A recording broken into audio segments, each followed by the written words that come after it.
अस्सलाम वालेकुम नाजरीन, मैं हूं आपका होस्ट डॉक्टर काजी शाहज़ेबुद्दीन हमज़ा और आप देख रहे हैं प्रोग्राम हेल्थ टॉक पाकिस्तान। नाजरीन, प्रोग्राम में हम बात करते हैं डिफरेंट डिजीज़ के ऊपर और इस हवाले से आवाम की आगाही के लिए हमारे साथ तशरीफ़ फरमा होते हैं different health experts and medical practitioners. आँखों की डिजीज़ के हवाले से आज की हमारी दूसरी एपिसोड है और इस हवाले से हमें ज्वाइन किया है कंसल्टेंट आई स्पेशलिस्ट जनाब डॉक्टर मज़हर क़य्यूम साहब। बहुत शुक्रिया सर आपकी तशरीफ़ आवरी का, आपने प्रोग्राम के लिए वक्त निकाला। मेरा पहला सवाल आपसे ये है कि सफ़ेद मोतिया की बीमारी क्या है? देखें, आपकी आँख के अंदर ना एक छोटा सा अदसा या अंग्रेज़ी में लेंस कहते हैं, वो कुदरती तौर पे मौजूद है और वो बिल्कुल शफाफ शीशे की तरह से है। अंदर वो लाइट को फोकस करता है। ये अगर शफाफ ना रहे, उम्र के साथ आम तौर से इसमें सफ़ेदी आनी शुरू हो जाती है, तो ये फिर लाइट को फोकस करने के बजाय उसमें रुकावट पैदा करने लगता है। तो इस बीमारी को, यानी कि इस लेंस के सफ़ेद हो जाने को कहते हैं सफ़ेद मोतिया हो गया। डॉक्टर साहब, सफ़ेद मोतिया, काला मोतिया या काला पानी की बीमारी में क्या फ़र्क है? ये देखें, दोनों बिल्कुल अलग अलग बीमारियां हैं। सफ़ेद मोतिया तो मैंने आपको बताया कि वो लेंस ख़राब हो जाए तो उसे हम कहते हैं सफ़ेद मोतिया हो गया। काला पानी जो है उसमें कोई काले रंग की कोई चीज़ नहीं है, ना पानी है ना कोई मोतिया है, बल्कि ये एक बीमारी का नाम है जिसमें आँख का प्रेशर बढ़ जाता है और आँख के प्रेशर बढ़ने से आँख के अंदर जो रोशनी की नस है जो दिमाग को रोशनी पहुँचाती है वो कमज़ोर होने लग जाती है। इसको बीमारी का नाम काला पानी है। दोनों में बेसिक फ़र्क ये है कि सफ़ेद मोतिये का ऑपरेशन करें तो नज़र पूरी तरह बहाल हो जाती है। काले पानी का जिस वक्त तशख़ीस हो, इलाज से उसको वहाँ रोका जा सकता है, जो नज़र चली गई हो वो वापस नहीं आती।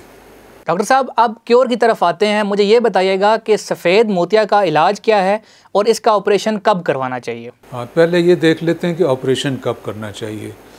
उम्र के साथ आम तौर से 50, 55, 60 के करीब ये थोड़ा बहुत इसकी शफाफियत में फ़र्क पड़ने लग जाता है लेंस की, तो डॉक्टर मुआयने पर कह सकते हैं आपको मोतिया हो गया है। लेकिन ऑपरेशन का टाइम वो होता है जब ऐनक के बावजूद आपको नॉर्मल नज़र ना आए, आपके रोज़मर्रा के कामकाज में रुकावट पैदा होने लगे। गो के थोड़ी बहुत सफ़ेदी लेंस में आ चुकी है, लेकिन ऐनक के साथ अगर आप ठीक देख सकते हैं तो अभी ऑपरेशन की ज़रूरत नहीं है। जब ऐनक के बावजूद आपके पढ़ाई का काम या ड्राइविंग का या और कामकाज में रुकावट पैदा हो रही है तो उस वक्त फिर ऑपरेशन करवा लेना चाहिए। डॉक्टर साहब, जैसा कि हम ऑपरेशन के हवाले से बात कर रहे हैं तो मैं ये जानना चाहूँगा कि ऑपरेशन के कितने तरीके हैं? ऑपरेशन देखें, अगर हम तारीख़ में देखें ना तो पिछले 40-50 साल में इसके ऑपरेशन में बहुत बेहतरी आ गई है। पहले ऑपरेशन ऐसा होता था, मोतिया निकाल दिया जाता था और उसके बाद इंसान को 10-11 नंबर की ऐनक लगानी पड़ती थी और उसके साथ भी वो छड़ी लेके चलते थे। फिर आँख के अंदर एक लेंस लगाना शुरू कर दिया जिससे कि बेहतर नज़र आने लग गया बग़ैर ऐनक के भी, लेकिन उसमें जो ज़ख़म होता था काफ़ी बड़ा होता था और ठीक होने में तकरीबन 3 महीने लग जाते थे। अब जो लेटेस्ट टेक्निक है उसको हम अंग्रेज़ी में तो फेको इमल्सिफिकेशन कहते हैं। आम तौर से लोग कहते हैं जी लेज़र से ऑपरेशन कराया है।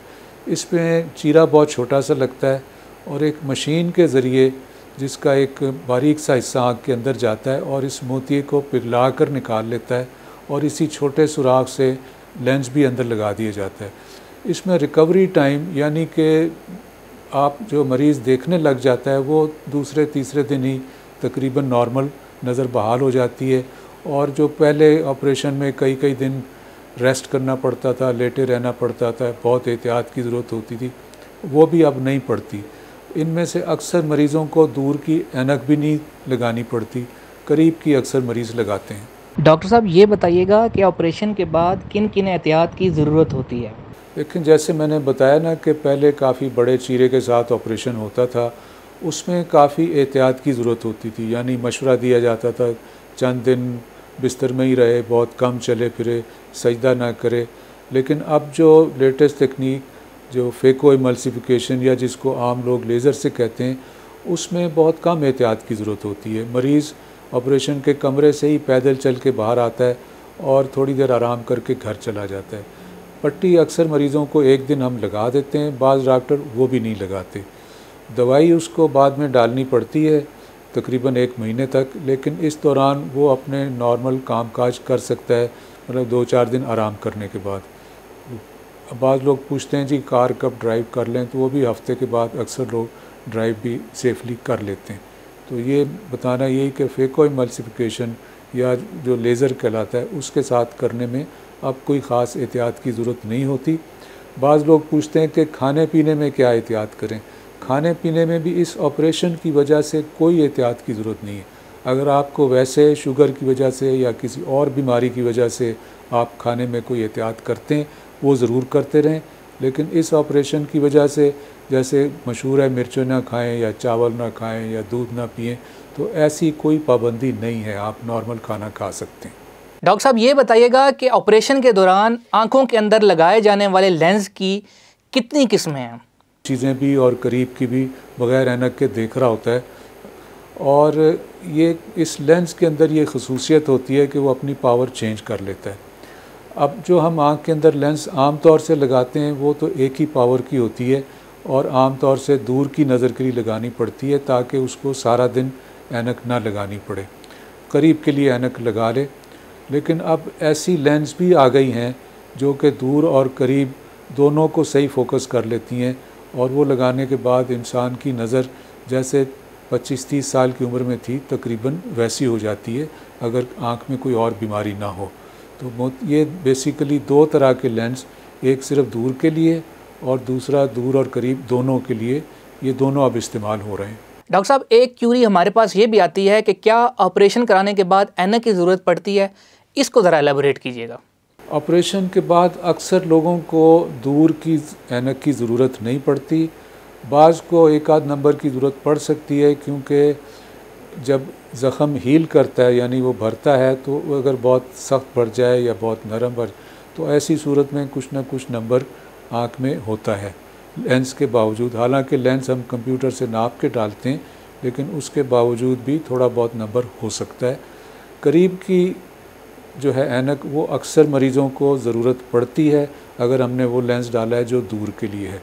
अगर हमने वो लेंस इस्तेमाल किया है जो कि दूर और करीब दोनों के लिए होता है तो फिर उसको शायद बिल्कुल ही ज़रूरत ना पड़े। ये लेंस बहुत ज़्यादा इस्तेमाल नहीं हो रहा, उसकी वजह उसकी कीमत है कि वो काफ़ी दूसरे लेंस से महंगा है, इसलिए शायद ज़्यादा लोग अफोर्ड नहीं कर सकते, तो इसलिए उसका इस्तेमाल अभी बहुत ज़्यादा नहीं है। डॉक्टर साहब बहुत शुक्रिया आपके कीमती वक्त का। आँखों की बीमारी के हवाले से ये सीरीज़ जारी रहेगी। अब तक के लिए इतना ही। अपने होस्ट डॉक्टर काजी शाहज़ेबुद्दीन हमज़ा को दीजिए इजाज़त। अल्लाह हाफ़िज़। अब होगी आपकी बात सिर्फ DTH न्यूज़ पर।